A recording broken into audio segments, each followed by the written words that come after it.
Assalamualaikum warahmatullahi wabarakatuh. Sobahul khair, bagaimana kabar kalian hari ini? Semoga sehat selalu dan selalu dalam lindungan Allah. Amin, amin ya rabbal alamin. Hari ini Bu Desi ganti dengan membuatkan video, meskipun barusan kita sudah melakukan meet ya. Dan mohon maaf karena mungkin sinyalnya tidak mendukung, karena kadang sinyalnya bagus, kadang sinyalnya buruk gitu ya. Padahal sudah paketan Bu Desi ada gitu. Kok bisa gitu tidak nyambung ya. Jadi Bu Desi ganti dengan membuat video saja. Didengarkan baik-baik ya. Kan tetapi kalau Bu Desi bikin video itu yang mengerjakan hanya sedikit. Bu Desi harap kalian tuh mengerjakan semuanya loh. Padahal bahasa Arab tuh mudah.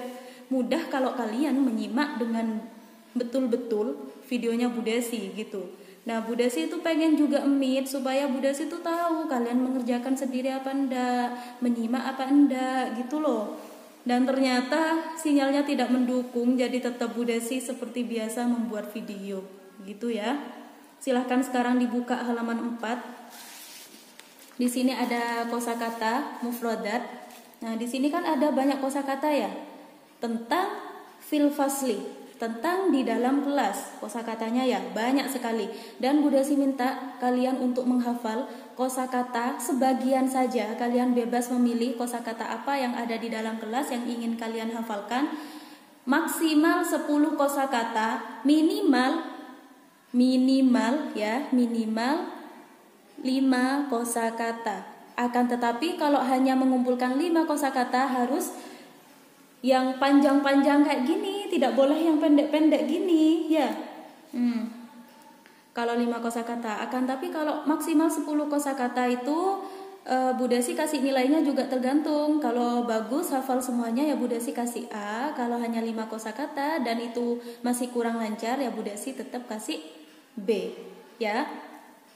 Kemudian bisa ya kalian baca sendiri ya kosakatanya ya. Barusan Bu Desi pengennya mimpin di Google Meet, akan tetapi sinyalnya putus-putus ketika Bu Desi mimpin. Jadi Bu Desi harap kalian sudah bisa membaca kosakata tersebut. Dipilih 10 kosakata saja ya, 10 kosakata saja. Kalau 5 harus panjang-panjang kosakatanya ya. Dan nilainya juga menyesuaikan, semakin banyak kalian menyetorkan kosakata kepada Bu Desi ya semakin bagus pula nilainya kalian, begitu ya. Kemudian tugas yang kedua yaitu mengerjakan ini pada halaman 5. Pada halaman 5 ini kalian diminta untuk mengerjakan tugas. Nah, dicari kata kuncinya kho.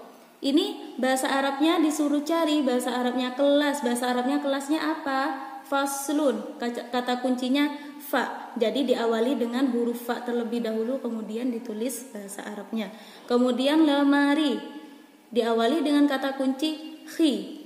Berarti hizanatun. Jadi ditulis di sini ya. Kalau kalian masih belum hafal, boleh dicari di sininya ya. Boleh dicari di sini. Disesuaikan. Kemudian Bu Desi akan menjelaskan. Silakan dibuka halaman 8, at-tarkibuh. Nah, ini harus fokus kalian mendengarkannya ya. At-tarkibuh. Di sini akan Bu Desi jelaskan tentang mubtada, khobar, dan zarf. Mubtada, khobar, dan zarf ya. Didengarkan sambil kalian lihat juga LKS-nya. Mubtada adalah isim. Isim itu apa? Nama. Mubtada adalah isim atau nama yang terletak di awal kalimat dan berfungsi sebagai subjek. Mubtada adalah isim marfu yang terletak di awal kalimat. Nah, isim itu apa saja? Isim itu ada banyak. Isim itu adalah nama, nama benda, nama seseorang. Ya, itu adalah isim di awal kalimat. Langsung saja ke contohnya. Nah, di sini ada contoh di bagian bawah ya. Kita bahas tentang mubtada dulu, langsung ke contoh bagian bawah. Nomor 1. Mana sih yang dinamakan mubtada itu? Al-misbahu. Apa sih artinya al-misbahu ini? Al-misbahu artinya adalah lampu ya. Jadi al-misbahu di sini kedudukannya sebagai mubtada, yang mana mubtada itu adalah isim. Lampu ini adalah nama, isim, ya. Kemudian khobar adalah isim yang terletak sesudah mubtada yang berfungsi menyempurnakan kalimat atau berfungsi sebagai predikat. Khobar adalah setiap kata yang kalimat menyempurnakannya makna mubtada. Nah, khobarnya itu apa? Kata kedua setelah mubtada. Ini khobarnya. Tahta itu artinya di bawah. Jadi kita sebut saja khobar ini adalah sebagai kata tunjuk. Ini, itu, di samping, di bawah, di atas. Nah, nih ya. Nih adalah khobar. Yang di dalam kotak ini adalah khobar, ya. Jadi kata tunjuknya lampu di atas atap, atau lampu di atas meja, atau lampu. Nah, itu di atas itu adalah kata khobar. Ya, diingat-ingat kalau khobar itu adalah kata tunjuknya, kalau mubtada itu adalah isim yang ada di awal kalimat untuk mengawali kalimatnya. Seperti tadi contohnya lampu, kemudian mubtadanya adalah khobar. Coba Bu Desi kalian masih ingat enggak? Khobar itu ada macam-macam kan ya? Dulu ada nyanyian seperti ini. Aina di mana, amama di depan, waro'a di belakang, di jiwari di samping, fauqa ala di atas, tahta itu di bawah, hunaka di sini dan di sana. Nah, itu kosakata itu jika kalian hafal, masih ingat nyanyian tersebut, bisa digunakan ketika kita membuat kalimat yaitu khobar, ya.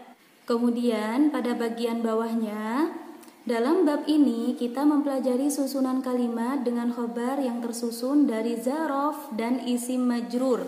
Ya, dilihat di sini ada kata zarof dan isim majrur. Bu Desi akan mendikte kalian untuk memaknai zarof adalah, silakan ditulis seperti Bu Desi ini ya, yang rapi ditulis. Zarof adalah, apa itu zarof?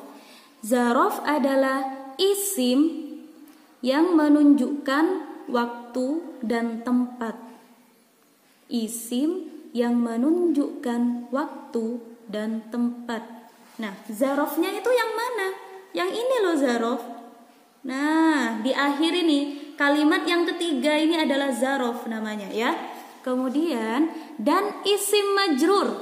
Nah, kemudian ini ada tulisan isim majrur, ya. Isim majrur. Apa itu artinya isim majrur? Bu Desi dikte, ditulis lagi di bawahnya. I'rob yang ditandai dengan kasroh. Jadi zarof itu harus berupa isim majrur, ya, harus diakhiri dengan kasroh. Contohnya seperti ini. Ini zarof. Kata yang ketiga ini adalah zarof. Harus diakhiri dengan kasroh di belakangnya.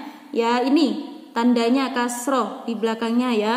Tidak mungkin kalau kalian membuat kalimat kemudian diakhiri dengan dhamma. Ya, pasti diakhiri dengan kasroh atau yang dinamakan dengan isim majrur. Jadi zarofnya itu harus diakhiri dengan harokat kasroh. Ya. Kasroh itu apa? Harokat kasroh itu adalah i, ya, bukan u, bukan a, ya. Harokat kasroh itu di bawah letaknya, ya. Jadi ketika kita membuat kalimat, kita harus sesuai juga, kalau dalam bahasa Arab itu harus ada aturannya, ya. Kemudian contoh yang kedua. Nah, di sini coba dilihat contoh yang kedua.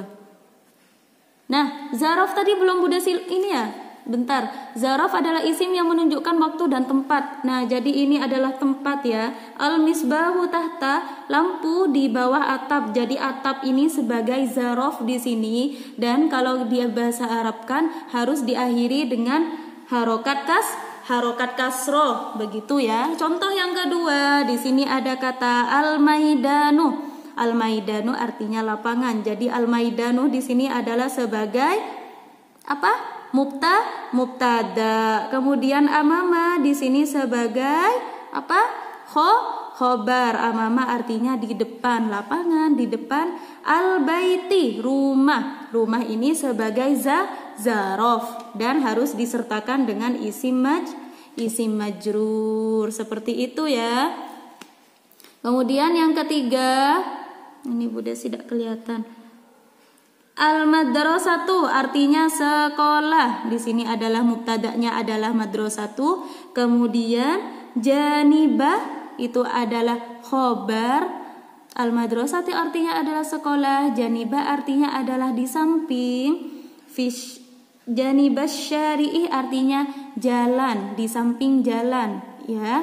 Jadi jalan di sini adalah sebagai zarofnya, kemudian harus diakhiri dengan harokat kasroh, yaitu isim majrur, harus dijarkan, ya.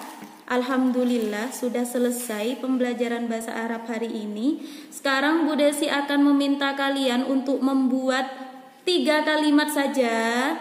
Jika kalian sudah paham tentang mubtada dan khobar dan zarf juga ini, zarof, membuat 3 kalimat yang mana kalimat ini harus tersusun ada mubtada, khobar dan juga zarofnya.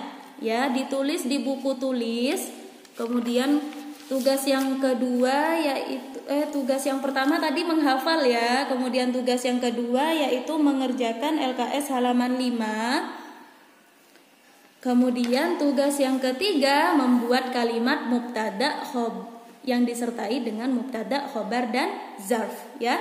Semangat selalu belajarnya. Bu Desi akhiri dulu. Terima kasih. Wassalamualaikum warahmatullahi wabarakatuh.